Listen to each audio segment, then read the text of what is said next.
Next, we move to the agricultural sector, where technology is meeting tradition to improve productivity.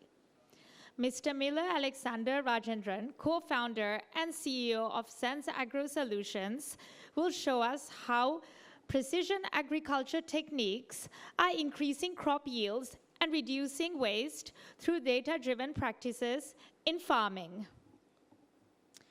Please give a warm round of applause for Mr. Miller Alexander Rajendran as he joins us.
Hello everyone, good evening.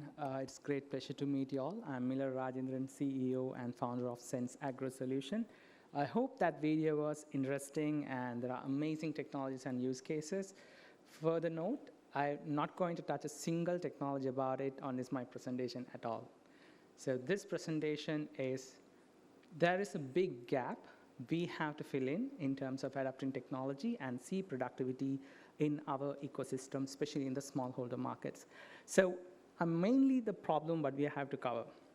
So if you ask one of our farmers, like, what's your problem? They might be listing, starting from the seed, the germination issue. We are dependent on German and other countries to bring seed down, and from water, soil, environment, government policies, subsidies, water, land availability, logistics, storage, 1,000 different problems.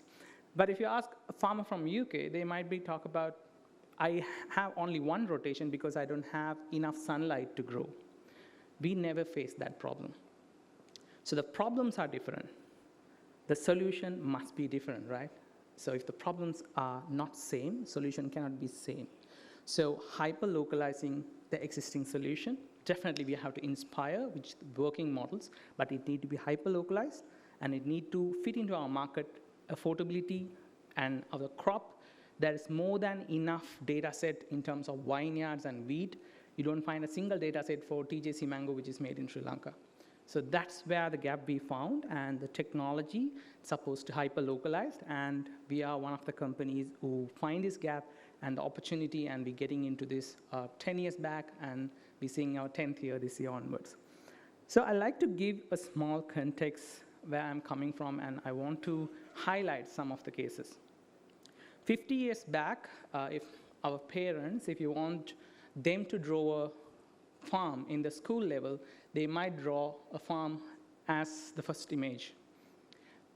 All these images are made by Dawn AI. So this is what generative AI think about Sri Lankan farmers at this point of time. I consider it's kind of accurate as well. Just go to their home and check with your kids, ask them to draw a farmer, Sri Lankan farmer.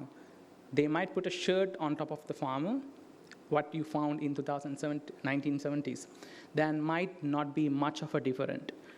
And the scary part, 2050, the entire ecosystem built, you can see there was like windmills, skyscrapers in Sri Lanka, but still Sri Lankan farmers are shirtless. And you can see the agriculture practices, they use still flood irrigation, which is been using it for 2,000 years. There's nothing wrong with it. It's a model which worked for 2,000 years and it's sustained. That means it's successful. What happened to Nokia and Kodak?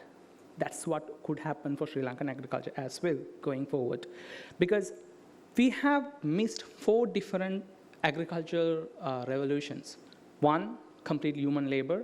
Second, we started to use tools and mechanization.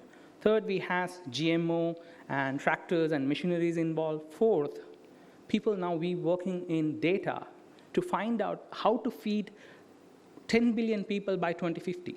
What we have currently, which is not enough for 1/16th of a person. That means every 16th person starving for that day, the food is not enough. At the same time, 2050, we will have to produce 70% more production.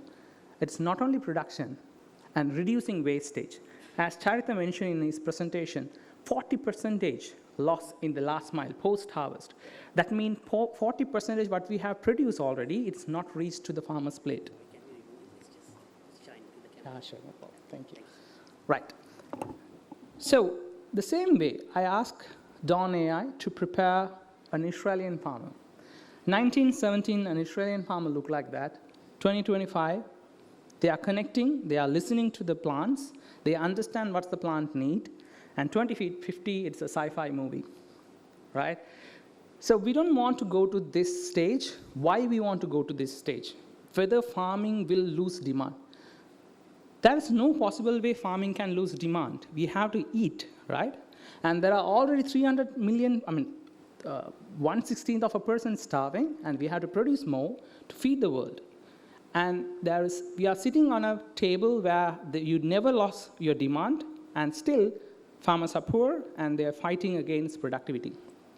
So there's a huge gap we have to fill in terms of productivity, increasing margin, and losing efficiency. So before going into one of our categories and use cases where we're working from, where we see the productivity through technology, I like to segment the agriculture ecosystem into 4 different value chains.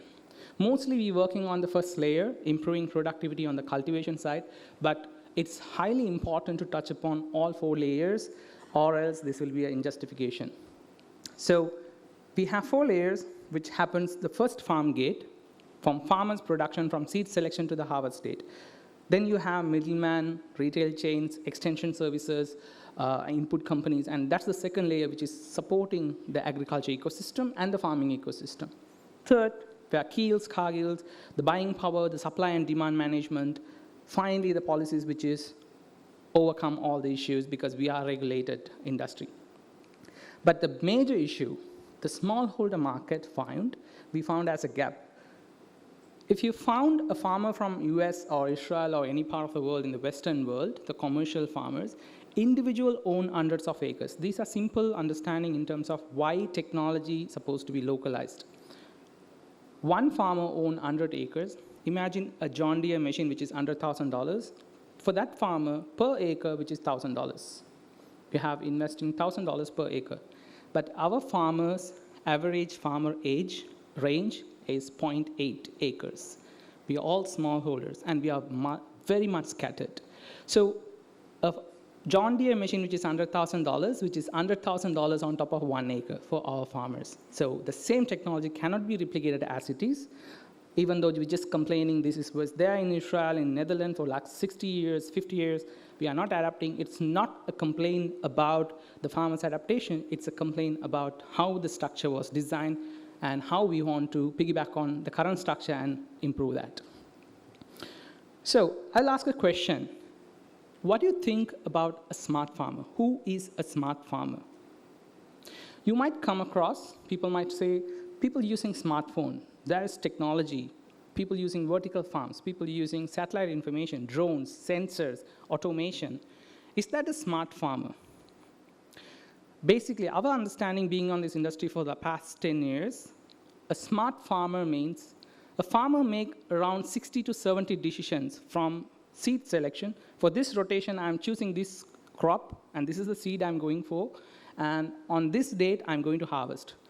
What is the product they're going to grow, and all the practices in between, and choosing the harvest date. I harvest today or tomorrow. If I harvest today, the market price will be low. If I keep the fruit in the tree for another 3 days, I have a better market price. So up to that decision, farmer make roughly 60 to 70 decisions on any different crop. Making smart, data-driven, evidence-based decisions on that 70 decision-making, a farmer becomes a smart farmer. It doesn't mean it's coming from a technology. If a person, an agronomist, an extension service officer giving that information to make that decision, a farmer becomes a smart farmer. So technology, it's a tool, just like a shovel, a spade, or a steel hoe.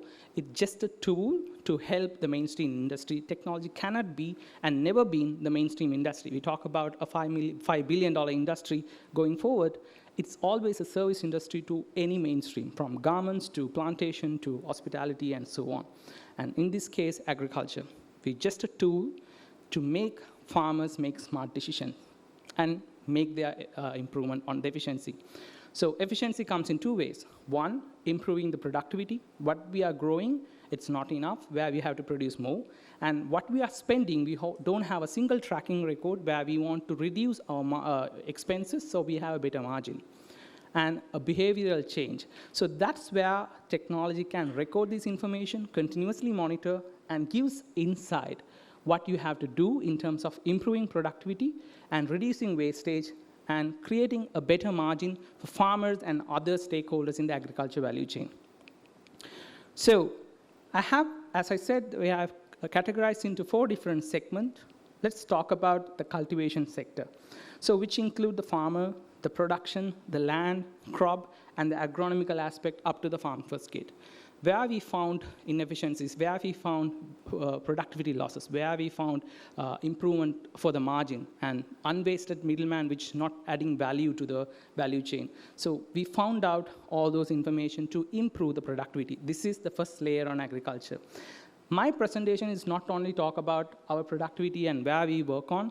I have compiled a series of technology because it's a new industry and there are plenty of global players, especially on the global south, which is more relevant and you can compare apples to apples kind of an industry. And those are successful models and successful examples. I have compiled everything into the presentation. Hope you will have some better idea on this because we are living in this industry for 10 years, so we're observing these are really working on these countries and some sectors. So ChatGPT, from today or yesterday morning onwards, you might talk about AI and LLM platform and GPT. So we are one of the early movers onto the GPT environment before I'm explaining about what we do. So WhatsApp, one of the major connector in terms of the agriculture industry, in terms of technology. So people using WhatsApp and YouTube for the agriculture purposes. None of the app in Sri Lanka can claim we have more than 3% of the farmer population in our platform. None of them. No government application, no ArcGIS, not even any industrial or international application can claim that they have a properly updated data of 3% of the farmers at all. So the biggest player in terms of a tech application in the farmer's palm, which is WhatsApp. So in all the agrarian service centers, roughly around 50 to 60% of the farmers using WhatsApp for their daily connection between the agriculture department or agrarian services or extension services and agronomists. These are observation and questionnaires we have gone throughout. So one of the major interesting point, WhatsApp plays multiple roles. Now it become a data collector. Farmers selling their product, finding market information, finding agromet information, and selling their products through WhatsApp. How this happens? 2017, Asian Development Bank did a study among Sri Lankan farmers. They had 17% smartphone penetration. But in 2022, ILO did the same study. Imagine the improvement. 70% of the farmers have smartphone. In our case, 98% of our farmers using smartphone in my platform. So that 70% transition from 17 happens thanks to the pandemic situation. Farmers' kids started school through smartphones, Zoom calls and Teams and so on. Farmers were forced to buy a smartphone, even though they know or they know how to use it. But the opportunity is at least one of them in the family, I'm not talking about the farmer himself, one of them in the family know how to use a smartphone. It could be a 12-year-old. And the information collection, understanding farmers' current availability and their production, the yield estimation, market supply, demand, and sourcing, it's purely possible if we can create a proper capacity building. And WhatsApp is one of the major players which is sitting on every single smartphone at this moment. Creating a knowledge base which is localized in local languages and local advisories on crop-specific areas through a large language model with the open WhatsApp API, which is working really well. So Agri-GTP, it's one of the major contexts, especially in Cambodia, India, and multiple parts of Bangladesh, and multiple parts in the world, which is working very successfully, and that's something we're also exploring. So it's not just information transmitting. You can send instructions to automate smart farms as well. So having this platform already an existing ecosystem, you don't need to build everything from scratch to take it to the farmer's hand. So that's the key point. So this is a short path where any application you will think through adapting to the farmer's ecosystem, WhatsApp type of an existing ecosystem might be gives a leapfrog where we can jump into that. So let me talk about what we do at SenzAgro. We are a precision agriculture tech company. So I didn't put any slides because I don't want to be biased on these entire examples. So precision agriculture, we are specialized on sensors and automation side of it. Just like in Israel, we put sensors to understand weather condition, microclimate, temperature, humidity, light on the farm level, and active root zone, which is below the ground. We collect water level, moisture level, temperature level, EC level, and NPK level, and so on. And deep root zone, if it's a deep root crop like mango, we go 1.5 meters below the ground and collect information. So 4 different layers of info, we are collecting every 10 minutes, and we give this instruction as advices to the farmers and automate farms which is on high-value crop. I like to highlight one point, the high-value crop. This is a study. So maybe this is on the productivity level. At the same time, this gives a clear idea and clear picture who can adapt immediately, and it's as a growth potential. In 2014, we started this company. We bankrupted within 6 months. We put the technology on the ground, and it was like $24,000. We started in Jaffna, and $24,000 on the ground, sensors, automation, we talk about bringing Israel to Sri Lanka and all those things. Turning back, farmers could pay like $5 a month for the SMS-based application. We were being so engineers, putting everything into technology, and farmers pay like $5 and $24,000 invested. There is no way you're turning back. And we almost bankrupted, came back to Colombo, an ICT agency was helping us with a grant, with a deep tech. And from that, we're thriving, and John Keels invested on us in 2018. And from that, now we are in 10 countries. We have 27,000 farmers. In Sri Lanka, we have 400 plus automated farms where farmers using our application in day-to-day usages. But the major key area, one of the understanding, we implement the technology for paddy culture because that's the largest market. We have 3 million farmers in Sri Lanka. They could use technology, we thought. But that's not the case. It's a simple maths we didn't figure out in 2014 to 16. It's a successful failure, and 4 years it took to understand this simple thing. If you bring technology to the farmers, it's supposed to bring some productivity, yield improvement, and cost marginal potential, where you can get a margin out of it for your technology purposes. Then only farmers feel this is something useful. If you talk about a low-value crop like paddy, per acre, they invest like $1,000, and they make like $1,200 as a revenue after the harvest, roughly, and $200 as a profit. So imagine it's like a 4-month crop, $200 as a complete profit, $50 as a monthly revenue what they get as on top. If we bring 10% or 20% yield improvement or any potential margin we can bring it on, that is just $10 or less. Within that $10, there is no enough margin for any technology can get that revenue out.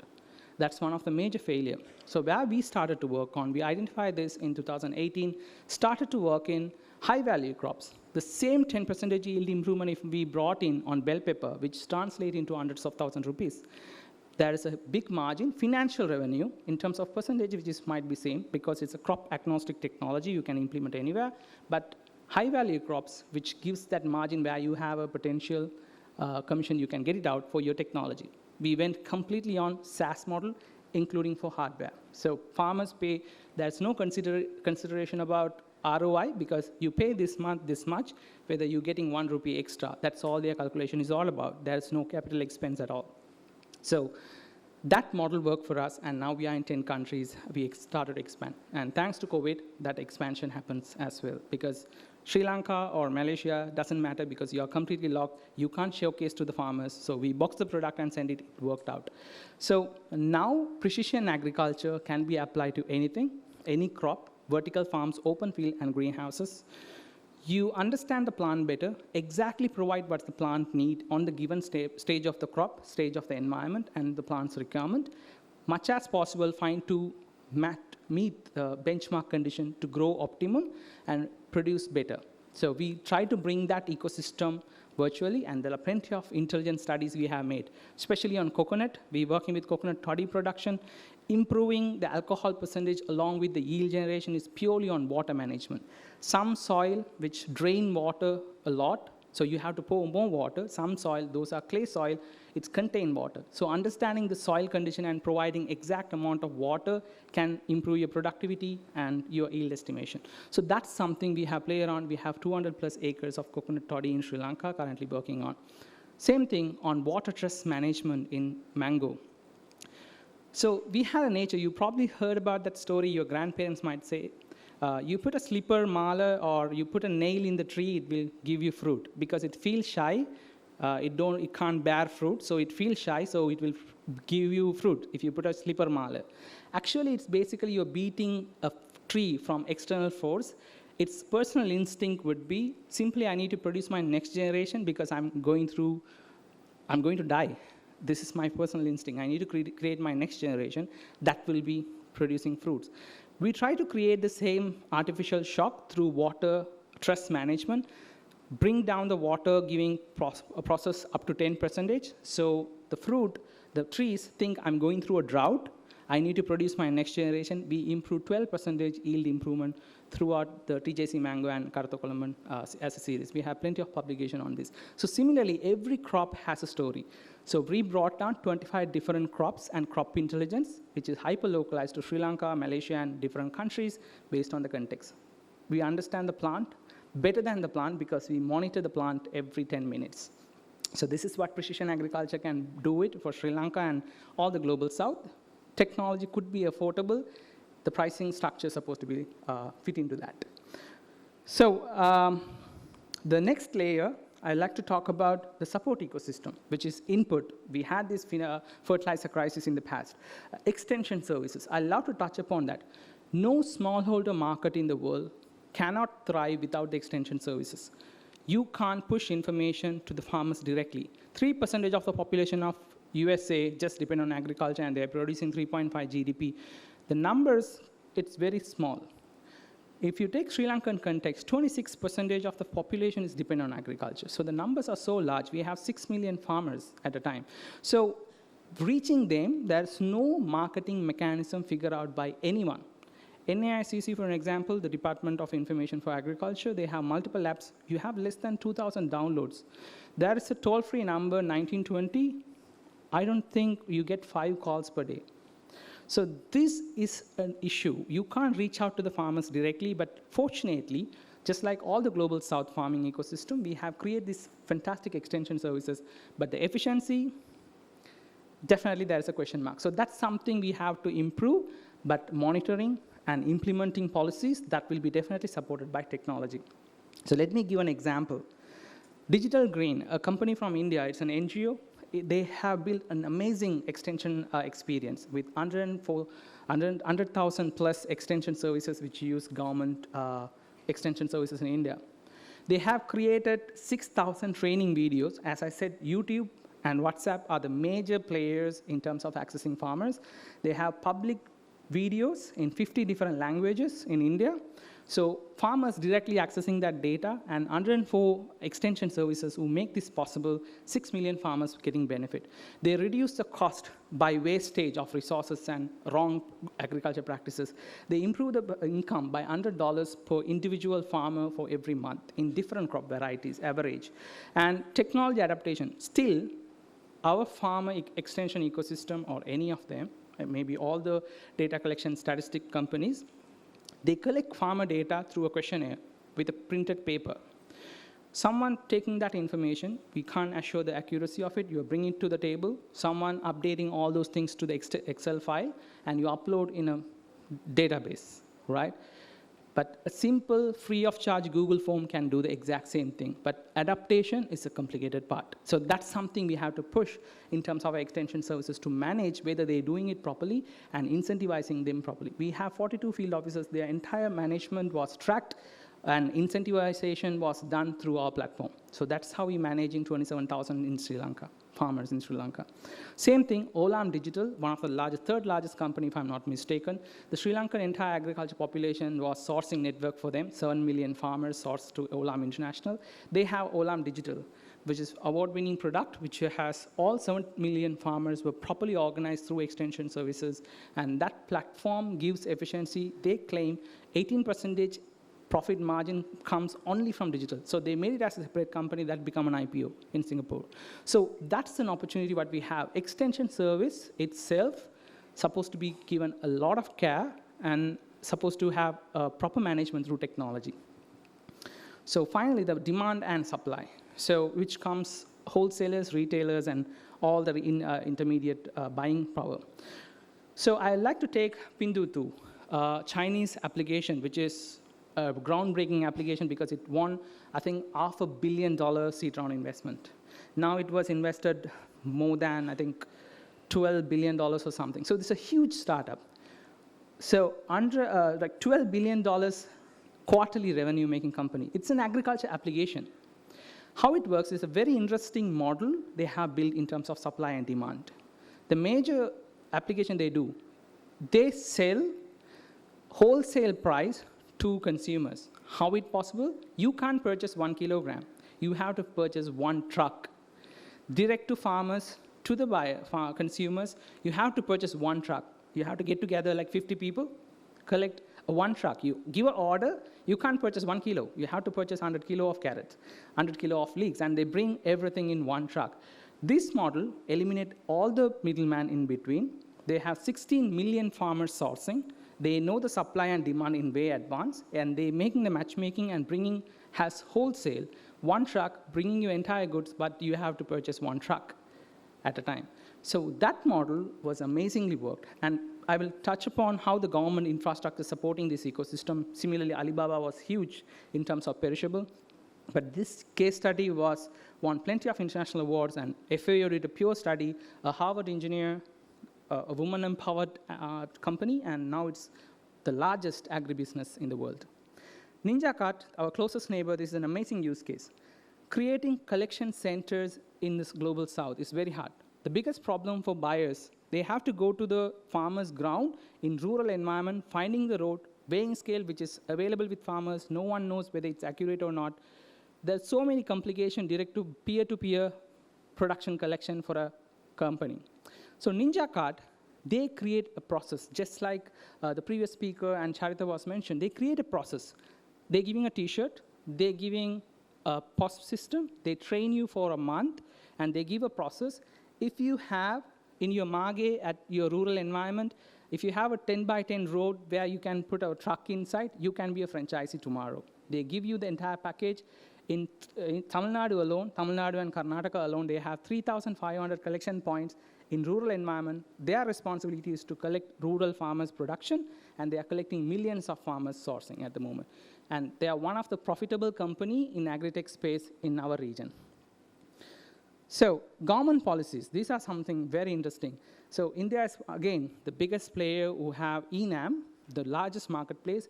When the lockdown happened, it took only 3 weeks to revamp the entire supply chain. We couldn't figure out until it's over. So one of the interesting things they did, they isolate the market and they give e-passes for the transportation from different sectors because they have 6 million farmer source data and a huge number of logistics throughout the country. And they had market spaces and they isolated without farmers' touch point. It happens within 3 weeks. The entire 1.4 billion population was get fed within 3 weeks. Aadhaar card plays a major role. Every single data was in touch point. They have created this ecosystem within 3 weeks, and that was one of the biggest success stories still many organizations studying about. And the policy about data, that's one of the major key area. Especially the Chinese Agriculture Data Network, that's one of the things I want to talk about. So centralized data points, that's something we are missing out. I want to touch upon then due to our time limit. So we have 7 priorities in terms of agri-tech entrepreneur I'm looking for from the government itself. So centralized data network. We have 45 plus agriculture department has their data in silos. Coconut has 3 different departments. The crop agronomy and plantation has 4 different departments, different silos of data. Med department, med data, we have in 6 different locations. We have 24 weather stations. So centralized data source, a neural network where we can access from today morning, Dr. Hans also highlighting, that's something very important. And supporting SME, because you support the SME ecosystem and the value addition ecosystem, they will take care of the farmers because that's what their source is all about. So these are the 7 priorities. But I would like to talk about this in the Q&A, and thank you so much for listening to us, to listen to me, and more than happy to answer any question in my capability. Thank you.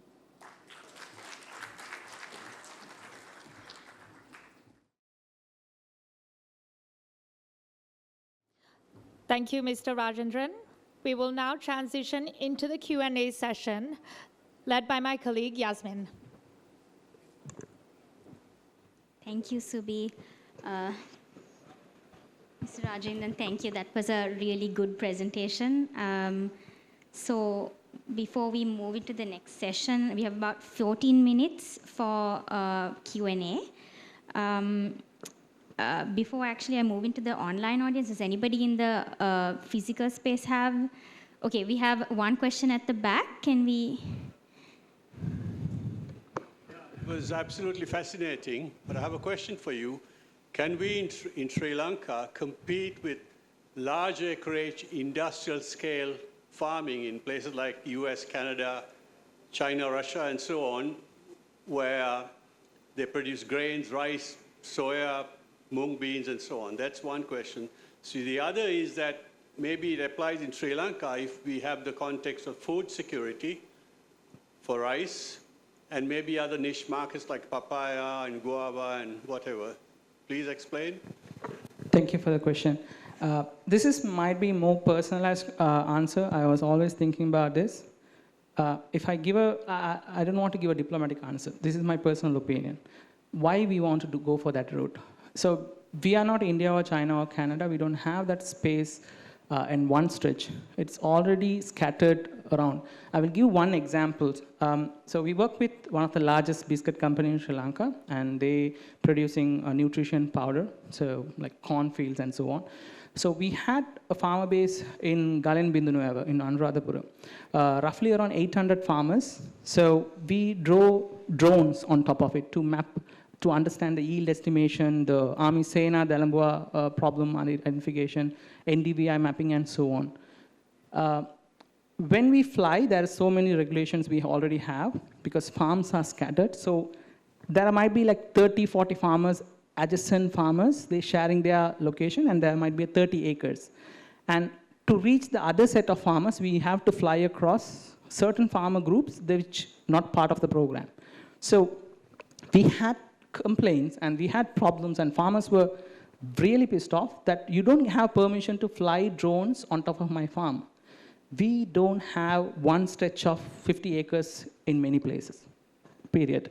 Our average farmer acreage is 0.8, and our average farmer's age is 58, according to our data platform with 30,000 farmers.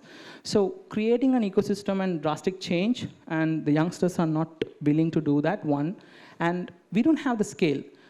Our personal opinion, we are also pushing to the farmers, create value addition only. So we don't want to produce more or produce new.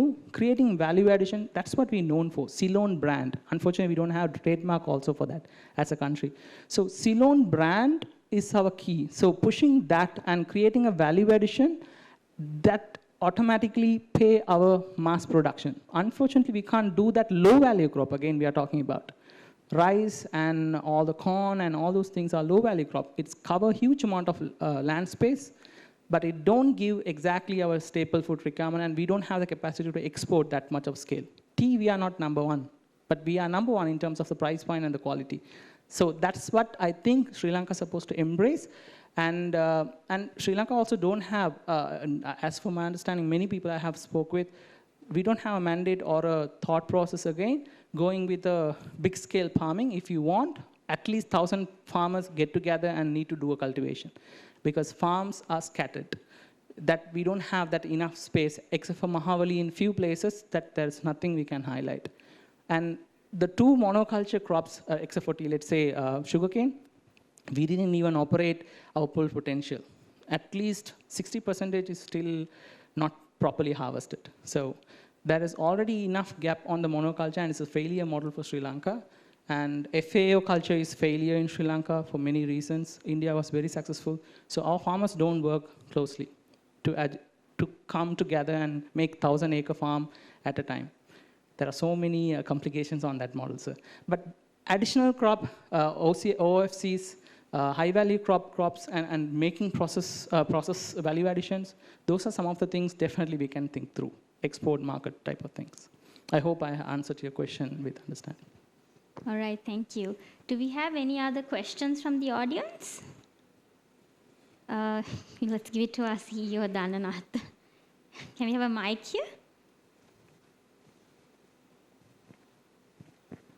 Thank you for the presentation. Just wanted to ask now, we have been also as a policy think tank studying about the land market and land issues. So how do you see on applying all that technology without solving that land issue, because the land fragmentation that you spoke about, as well as the government regulation that most of the land is owned by the government itself. So is there any suggestions on getting all this going on either zoning or any sort of other things that you have in mind?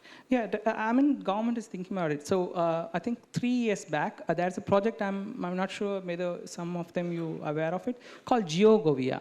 It's already in the pipeline. So first phase of GeoGovia is done, mapping the entire paddy cultivation areas, like 3 million hectares, I believe, which was already mapped in a point. It belonged to government, belonged to the farmers, and so on. So, but in terms of land, it's always an issue. This year, the FAO also considered about it. The Sri Lankan representatives talk about that. There are many issues on that, because it's not only owned by the government, it's just like the data, it's in silos. Mahavali Authority own large number of land. Plantation industry own large number of land. Coconut Development Board, NLDB own large amount of land. So how, first of all, these departments need to come to a conclusion whether we go for a uniform mandate. Then only we can talk about how the separation and segregation can happen. At the point of time, which was very much scattered, that's one issue.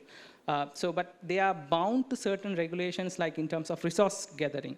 Giving subsidies from Mahavali, they were definitely happy to combine and work together. Or getting water from Mahavali, they will be happy to work on that. But definitely it's a question. Still no one identified. So there was a proposal came from Israel, and the water management policy is one of the interesting case studies. We only talk about the top layer of the land when the resources belong to you. But if you put a bore well, you sucking water not only from your ground and your neighbors, and there's supposed to be a tax on that aspect. So your groundwater, so it's like two-dimensional, not two-dimensional, it's supposed to be three-dimensional resource management and tax application. So there are so many complications on it. I'm not the right person to answer, but as from my understanding, it's on process in terms of mapping and monitoring, but applying something and making use of that, there is no policies being done so far. Thank you, Mr. Rajendran. Actually, I'd like to ask a few questions that's coming in from our online audience next. So we have one, with the trend of farmers' children in Sri Lanka showing disinterest in continuing traditional farming, what innovative strategies are being proposed to attract the next generation to agriculture?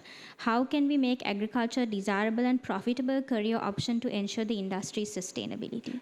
No, definitely agriculture. So as I said, like it cannot be a failure market. The demand is always there. So that's why from computer science I switched to agriculture, because there is an opportunity and there is a huge treasure bound.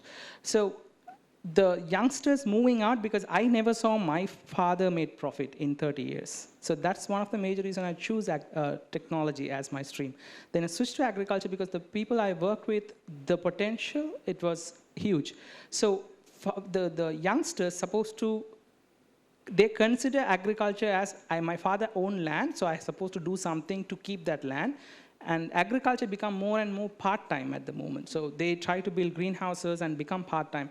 So there's a huge ecosystem we need to create in terms of creating that poor farmer status and still be without shirts drawings to a different ecosystem. Then only they will see this as a white collar or a better job opportunity. But it's possible in terms of technology by showing proof, and maybe it's controversial if we push moving out of the traditional crop varieties and something which is high value, because majority of our young farmers, the average based on crop, most of the polytunnel farmers are young, less than 45 years. Our average is like 45 to 44. The general audience you take, it's 58. So that means the youngsters are not choosing the traditional methodologies. So introducing new varieties and an adjacent value addition, supply chain and infrastructure towards that might attract. Paddy, it's very rarely made them possible to work on, but unfortunately 50% of the land space was depend on paddy. So additional crops and some modern methodology and a connected supply chain, maybe a value addition and a supply chain might be work. So now there is a mandate called agripreneurship. So more than considering as a farmer, creating as an entrepreneur, you're supposed to work on data. Even in our platform, at least 70 to 80% of the farmers don't do bookkeeping. You don't know how much you spend on your crop in terms of getting a 1 rupee extra as a profit. So that's the biggest problem. So money need to be taught in the schools to consider on an entrepreneurial level. So agripreneurship might be an option to show the opportunities and the market space and bringing youngsters into the play. All right, thank you, Mr. Rajendran. Let's just go for one more online question and then we'll move to the physical audience. So there's, given like, for example, we've been hearing a lot about the human-elephant conflict, right? And all the problems and crop damages that happens because of wild animals. So we have a question from the online audience on how can we integrate technology with traditional practices to effectively prevent crop damage caused by wild animals in Sri Lanka. Do you have a response to that? It's our fault, obviously. Yeah. We took their resources and land. They somehow didn't do. So, but there's no one simple answer. There are few examples globally. Many of the, if you take about the farmer's perspective, they just want to chase out. It's not about creating an ecosystem what they want, the animals want. So, so it's called the biodiversity farming. So biodiversity, we don't have a proper idea. I remember there was a news where in the past, there was a gentleman asking, there was an issue in the ground issue. There was an environmental issue came in. So that guy asked, we need a ground, who need oxygen? So that was a question probably you might remember, so right? So we don't have a proper awareness about the biodiversity. Elephants are the biggest forest creator. So babies segregating and putting very strict policies in terms of violating that area, not putting a road in between and creating a vote bank around it. So those type of decision making definitely create some sort of a thing, but at the moment there's no proper answers on it. Thailand has some examples. isolating some reserved areas. That's the only possible way. But unfortunately, we have very limited space at the moment. Got it. Okay. Can we take some more questions from the audience? I think we have one at the back of the room on this side of the hall. Yeah, so actually even small farm owners like myself, we find it difficult to do the annual maintenance of the farm, whatever we have, like, cinnamon or coconut. Coconut needs an annual maintenance, cinnamon not much. But like we are still, unaware of how, but when in the video that you had showed, we saw that you do a lot of research on the crop, on the soil and all. Is there a possibility to provide in the Sri Lankan market agricultural services where you could, find multiple farmers owning over 100 acres, you take care of the land for them, and then do a split on the harvest? Is that a possibility? Yeah, definitely. That's what called farmer-producer companies for a sake, because they forget about the land and combining. It's all about targeting one market as a cumulative farmer group, which was very successful in India. A bank called NABARD managing over 10,000 plus farmer-producer organization. That means, let's say 100 farmers, for an example, they all owners of a company. Creating an institutionalization of a conventional farming practice actually made that. You are shareholders of that company. All 100 farmers will be shareholders of that company. The company create a brand and find markets, and there's an operation. It's go for the audit, and all those things will be happening. And farmers share the benefits and profit out of that. So ASMP, Agriculture Sector Modernization, created 17 cluster of farmer-producer companies in the northern province, which we're currently working with. 13,500 farmers. There are 10 different crops, chili to fruit crops and all. That's completely possible. Roughly around 20,000 acres of land space, now working in 17 different clusters and work as 17 different companies. So they all sharing their resources, all the machineries, everything, and one company which has a physical building, and they do all the operation. It's called Farmer Producer Organization, very successful in the smallholder ecosystem, but unfortunately until now, it's not been properly executed, and the education not been given to the farmers to understand the farmer producer organization culture. If it works, it's very successful. Even in Israel, it's called kibbutz. They have a separate commodity-based agribusiness. This is supposed to be customized to each and every country, but there's possibility. All right, thank you, Mr. Rajendran, and that's we come to the end of our Q&A session. Sorry we couldn't entertain everybody's questions, but I'm sure you all can catch up with Mr. Rajendran after the conference is over. Thank you very much. Thank you, over to you, Thank Subi. you, everyone. Thank you, Mr. Rajendran. It is interesting to see how technology is revolutionizing the agricultural sector in Sri Lanka.